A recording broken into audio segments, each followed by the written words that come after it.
Assalamualaikum warahmatullahi wabarakatuh. Salam sejahtera untuk kita semua. Saya Dr. Herdi Tinurwanto atau nama pena saya Herdi Sarasat, eh, dosen studi Islam Sekolah Pasca Sarjana Universitas Paramadina, dan saya mengampu mata kuliah Gerakan dan Perkembangan Pemikiran Islam Kontemporer. Eh, saya akan menjelaskan mengenai relevansi dan signifikansi mengenai mata kuliah ini dalam kehidupan kita dan perkembangan peradaban kita dewasa ini, baik dalam konteks lokal maupun global. Karena Islam dan politik dan dinamika internasional pasca Perang Dunia Kedua mengalami perkembangan yang menyentakkan, dalam pengertian menjadi perhatian masyarakat di dunia Islam, di dunia Muslim maupun di dunia Barat. Ya. Kita tahu bahwa setelah Perang Dunia Kedua berakhir, gerakan dan perkembangan pemikiran Islam kontemporer menghadapi dua dinamika politik global yang melanda dunia Muslim maupun dunia ketiga. Yang pertama adalah dekolonisasi pasca Perang Dunia Kedua yang terjadi di dunia Muslim, di kawasan Asia Tenggara, Asia Selatan, Timur Tengah, dan negara-negara Afrika Utara. Yang kedua adalah masuknya emigran Muslim ke Eropa pasca Perang Dunia Kedua karena kebutuhan tenaga kerja Eropa untuk membangun kembali Eropa dari reruntuhan Perang Dunia Kedua, terutama untuk memenuhi kebutuhan sumber daya manusia di sektor pabrik-pabrik, industri-industri, dan pembangunan infrastruktur di Eropa Barat. Itu perkembangan yang menonjol dan relevan dalam konteks interaksi Islam atau Muslim dan Barat. Dan kita tahu, pasca Perang Dunia Kedua dengan kemenangan blok kapitalisme, liberalisme Amerika Serikat dan Barat versus blok komunisme Uni Soviet. Situasi ini berlangsung sejak pasca Perang Dunia Kedua 1945 sampai periode tahun 90-an, 1990-an. Namun pada pasca Perang Dunia Kedua telah terjadi perang dingin antara blok kapitalisme, liberalisme Amerika dan Barat versus blok komunisme Soviet, dan kemudian muncullah respon Islam sebagai negara-negara yang sudah merdeka pasca Perang Dunia Kedua ini, di mana Islam politik bangkit merespon modernitas, pembangunan, dan isu-isu strategis yang lain yang menyangkut perkembangan dan interaksi antara Islam dan negara-negara maju atau Islam dan Barat. Nah, dalam perkembangannya pada tahun 1979 kita tahu muncul dan terjadilah revolusi Islam Iran yang mengejutkan dunia Barat, sehingga Anthony Giddens menyebut kemungkinan jalan ketiga itu, gagasan jalan ketiga itu muncul sebagai alternatif pembangunan di dunia Muslim menyusul terjadinya revolusi Islam Iran. Juga kita tahu Foucault ya kan menyebutnya sebagai revolusi postmodernisme. Di sini Islam menjadi alternatif di luar sistem kapitalisme, liberalisme Amerika Serikat dan Barat dan komunisme blok Uni Soviet. Dan revolusi Islam Iran sangat mengejutkan karena sejak itu revivalisme Islam atau kebangkitan Islam itu menjadi isu yang mengglobal. Nah, dalam perkembangannya kira-kira 10 tahun kemudian ternyata blok komunis Soviet runtuh tahun 1989. Keruntuhan ini telah membuat sebagian golongan Muslim di belahan dunia timur seperti Asia Tenggara, Asia Selatan, Timur Tengah, dan Afrika Utara mendapat suatu dorongan dan motivasi untuk menjadi salah satu ideologi alternatif dalam konteks pembangunan negara modern di luar sistem kapitalisme liberalisme Amerika Serikat dan Barat dan komunisme blok Soviet, di mana di dalam komunisme ada juga Cina. Nah, perkembangan-perkembangan ini telah mendorong para pemikir Muslim, ya, seperti Profesor Fazlur Rahman yang menulis buku Islam and Modernity, atau Profesor Nukolis Basit yang menulis Islam, Kemodernan dan Keindonesiaan, kemudian Islam, Doktrin dan Peradaban, kemudian muncul pemikiran Profesor Hasan Hanafi dari Mesir mengenai oksidentalisme, mengenai pentingnya pemahaman Islam dan Barat untuk bisa duduk sama rendah, berdiri sama tinggi, dan agar ada saling pengertian antara Barat dan Islam. Juga ada muncul gagasan, misalnya pandangan Profesor John Esposito mengenai revivalisme Islam di berbagai belahan dunia, baik di Asia Tenggara, Asia Selatan, Timur Tengah, dan Afrika Utara. Dan jangan lupa, dalam konteks ini, Oliver Roa, ya, kita membacanya Oliver Roa, seorang ahli Islam dari Prancis, dalam bukunya The Failure of Political Islam, menekankan bahwa kebangkitan Islamisme atau bahkan fundamentalisme Islam di berbagai belahan dunia yang melanda terutama Asia Tenggara, Asia Selatan, Timur Tengah, dan Afrika Utara, itu selama dalam kajiannya, dalam pandangannya, itu mengalami kegagalan, di mana pembangunan dan modernisasi di negara-negara berpenduduk Muslim itu banyak mengalami kegagalan, ditandai dengan korupsi yang luar biasa, ketimpangan, ketidakadilan, dan kesenjangan sosial ekonomi yang sangat tajam. Namun demikian, para pemikir Muslim, misalnya dari Malaysia ada Datuk Anwar Ibrahim dengan bukunya The Asian Renaissance, atau Hasan Hanafi dengan bukunya Teologi Tanah maupun Oksidentalisme. Kemudian kita lihat ada dari India ada Ali Asghar Engineer, ya, untuk Islam pembebasan, atau juga pemikir dari Mesir yang kita tahu pada tahun 1928 mendirikan Ikhwanul Muslimin, yakni Hasan al-Banna, dan pengikutnya, muridnya Syahid Qutb.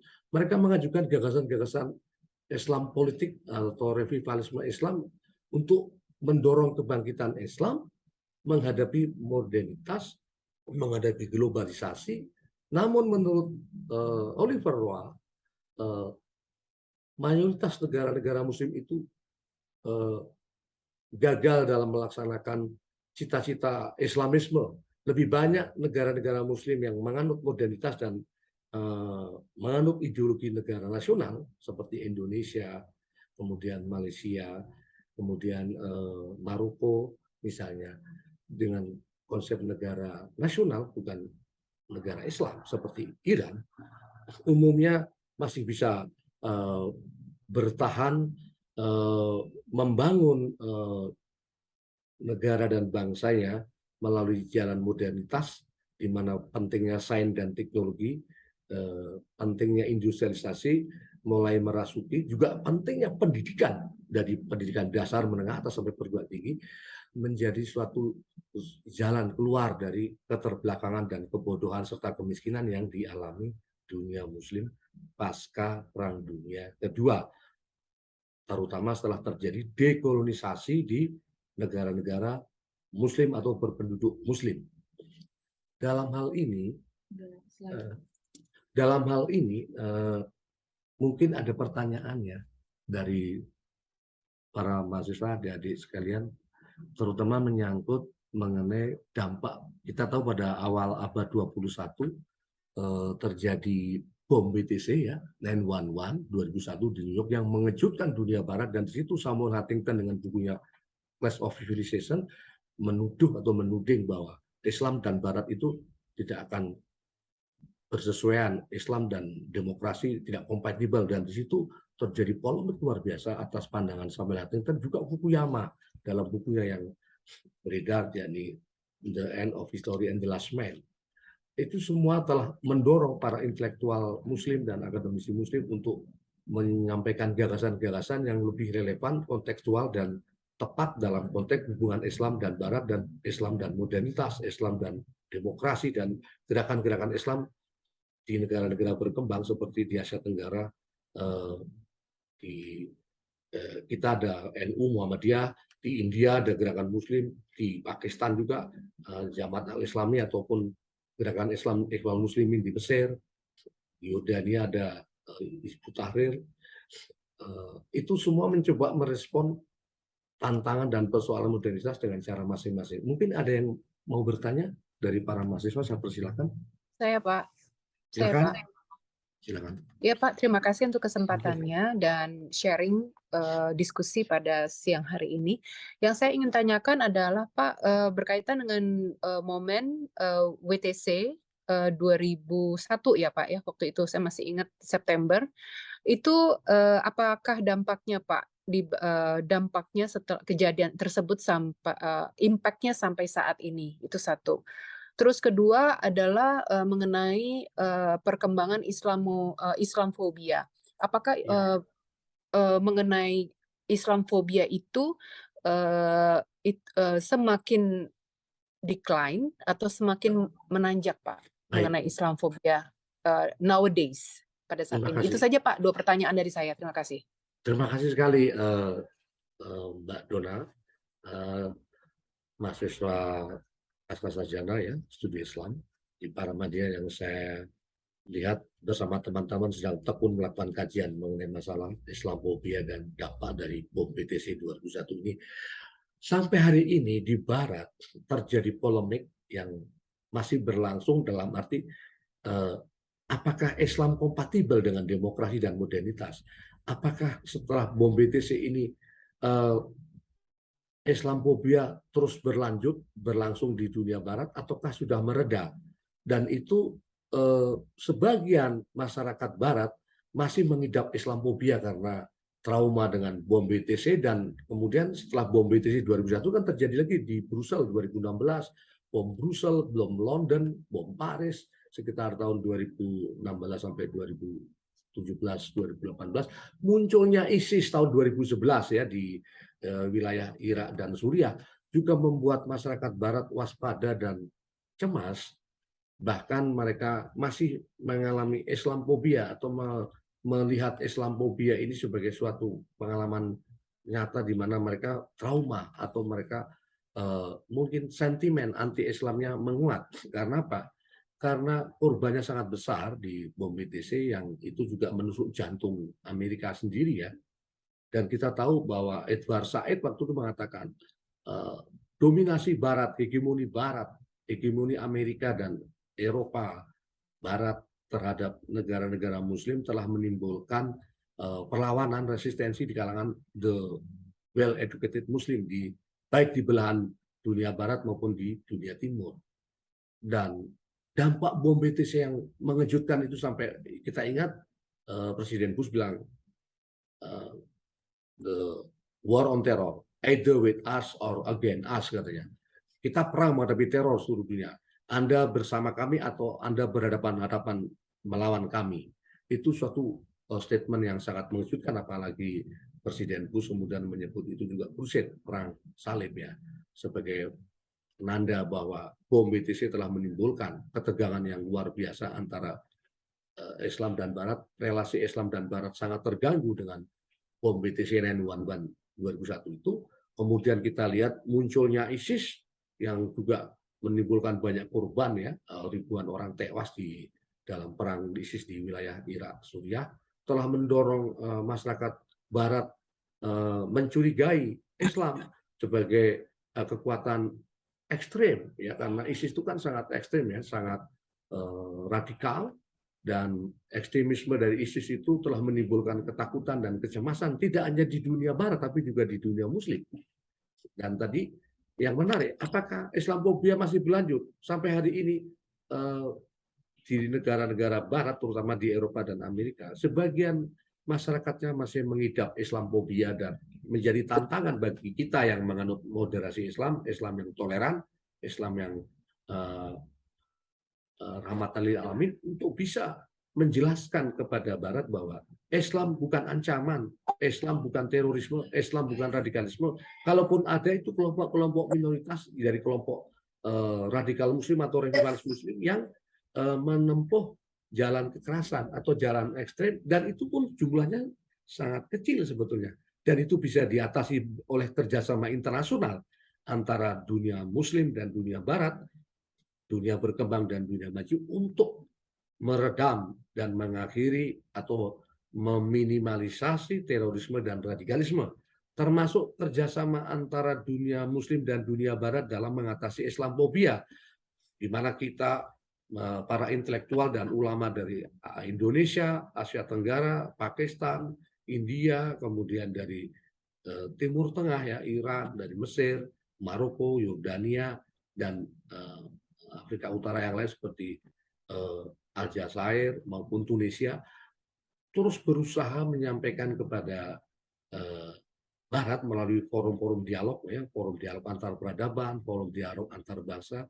itu menekankan pentingnya Islam rahmatil alamin, Islam yang damai, Islam yang mengakui kemajemukan, heterogenitas, keberagaman, dan Islam yang damai itu, Islam yang non-violent itu kita bisa membaca dalam pemikiran-pemikiran dan gagasan-gagasan dari Profesor Fazlur Rahman, Profesor Nurholis Majid, Profesor Hasan Hanafi, Profesor Akbar Esami, dan Profesor Tarik Ramadan, guru besar di Oxford University. Semua itu adalah para intelektual yang peduli kepada relasi yang baik dan pemahaman yang benar mengenai Islam. Dan Islamophobia tidak perlu terjadi seandainya dunia Barat memahami Islam dalam konteks yang benar, dalam arti bahwa Islam bukanlah agama kekerasan, Islam bukanlah agama yang mendorong radikalisme atau terorisme. Islam menentang terorisme, Islam menentang radikalisme, Islam wasatiyah, Islam memberikan jalan tengah bagi dialog dan kerjasama antara dunia Barat dan dunia Timur, dunia Islam, dalam kerjasama yang saling memperkuat peradaban masing-masing, saling menguntungkan kemaslahatan baik di dunia Muslim maupun di dunia Barat, tapi juga harus saling menghormati. Dan saya kira kalau kita melihat perkembangan dewasa ini, insya Allah perlahan-lahan kita lihat tumbuh dan berkembangannya Islam di Barat secara perlahan tapi pasti mengikis Islamophobia tadi dengan apa? Dengan banyaknya dialog, ya, pertukaran gagasan, diskusi, seminar, konferensi internasional di dunia Barat yang merupakan dialog antar intelektual Barat dan Muslim, antara mahasiswa Barat dengan mahasiswa Muslim, antara masyarakat sipil di dunia Barat dengan masyarakat Muslim, dan itu kerjasama antara golongan Muslim, golongan Kristiani, juga golongan Buddhis dan golongan Hindu di berbagai pertemuan internasional, apakah itu pertemuan di Qatar, di Kairo, pertemuan di London, di Moskow, dan di New York. Itu dalam beberapa tahun terakhir pasca bom WTC 2001 telah mampu membangkitkan semangat kerjasama, saling pengertian, dan saling kesepahaman mengenai pentingnya kerjasama antara dunia Muslim dan dunia Barat mengatasi terorisme, radikalisme, maupun juga mengatasi Islamophobia. Saya kira itu yang bisa kita sampaikan dalam kuliah hari ini, dan pemahaman mengenai signifikansi dan relevansi Islam dan dinamika kehidupan modern kontemporer dewasa ini akan kita lanjutkan dengan penelitian-penelitian, ya, nanti selain kajian dan penelitian di lapangan maupun di library untuk bagaimana membangun perdamaian dunia berdasarkan keberagaman nilai-nilai dan peradaban, baik itu yang menyangkut peradaban Barat, peradaban Muslim, peradaban Konfusianisme, peradaban lainnya, ya, karena kita melihat menurut arti tadi ada kebudayaan dengan peradaban Barat, peradaban Muslim, Konfusianisme, Kristiani, Yahudi, dan juga Hindu, Buddhis, yang kesemua itu sebetulnya dalam dialog antar peradaban dan kerjasama antar peradaban di tingkat internasional sekarang ini sedang terus berlangsung untuk mengatasi radikalisme, intoleransi, dan juga terorisme. Dan kita yakin dengan Islam Nusantara kita, Islam berkemajuan kita, ya, kita melihat ada Muhammadiyah dan Nahdlatul Ulama dan organisasi-organisasi moderat Islam lainnya yang di Indonesia sampai sekarang bersama pemerintah terus berusaha membangun kerjasama dan dialog dengan dunia Barat sehingga ada saling pengertian dan ada perdamaian maupun saling menjaga, terutama untuk keamanan dan stabilitas di kawasan kita di Asia Tenggara, juga di Asia Selatan, ya mungkin yang masih remuk redam itu di Timur Tengah, ya, dengan konflik Irak, Suriah, Yaman, dan juga di Libya sampai hari ini. Tapi untuk Maroko, Tunisia, Indonesia, Turki termasuk, ya, tentu saja Qatar, Kuwait, Iran maupun Malaysia, kita masih melihat stabilitas cukup terjaga dan dari situ pembangunan dan modernitas bisa berlangsung. Saya kira itu. Mungkin masih ada yang mau bertanya. Kalau mau bertanya saya persilakan.